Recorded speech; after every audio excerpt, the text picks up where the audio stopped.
संडेच्या दिवशी सकाळी सकाळी नाश्त्यामध्ये पोहे खाल्लेले होते आणि दुपारच्या जेवणामध्ये आलू पराठा बनवायचं ठरलेलं होतं. तर मी सगळी तयारी करून घेतली आलू पराठा बनवायची. तर पिल्लूसाठी मी कमी तिखट आलू पराठा बनवला होता आणि आमच्या दोघांसाठी तिखटवाला पराठा बनवला होता.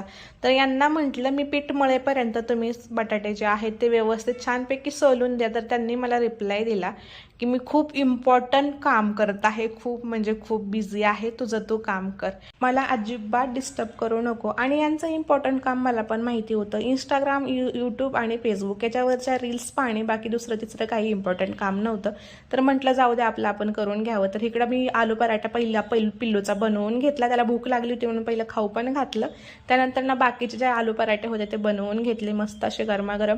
आणि त्यानंतर ना म्हटलं चला यांचं इम्पॉर्टंट काम पाहून यावं काय चालू आहे. तर त्यांचं दुसरं तिसरं काही चालू नव्हतं. तर एक्सेल शीटमध्ये सोसायटीच्या व्हॉट्सअप ग्रुपमधून कुणी कुणी किती किती रुपये गणपतीची वर्गणी जमा केली, त्यांच्या नावासहित, त्याच्या फ्लॅट नंबरसहित, त्याच्या रकमेसहित हे सगळं त्यांचं एक्सेल शीटमध्ये लिहायचं चाललेलं होतं.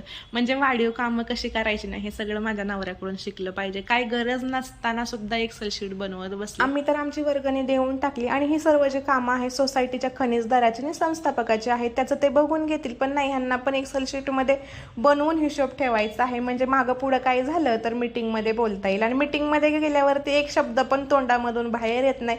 एवढं शांत आणि एवढं लाजाळू माणूस आहे, प्रमाणाबाहेर. एखाद्याकडे कधी नजर वर करून बघत नाही. कुणाच्या घरी जेवण करायला बोलवलं तर तिथं जात नाही आणि गेलं तर तिथून जेवण करून येत नाही. घरी आल्यावरती मला विचारतं काय बनवले जेवायला, मी जेवण करून आलो नाही. तर मग बाहेरून काहीतरी खाऊन येतील पण त्या व्यक्तीच्या घरी कधी जेवणार नाही ते माणूस. एवढं शांत आहे. आणि मी एवढी भांड कुदळे, प्रमाणाबाहेरच भांडण करते. एखाद्याला भर रस्त्यात आणायला पण कमी करणार नाही, एवढी मी आगावे. तर इकडे बोलता बोलता आपला आलू पराठा पण रेडी झालेला आहे.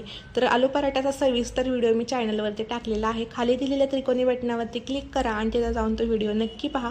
सोबतच हा व्हिडिओ आवडला असेल तर आपल्या चॅनल लाईक, शेअर आणि सबस्क्राईब करा. सोबतच मला इंस्टाग्राम आणि फेसबुक पेजला पण फॉलो करा.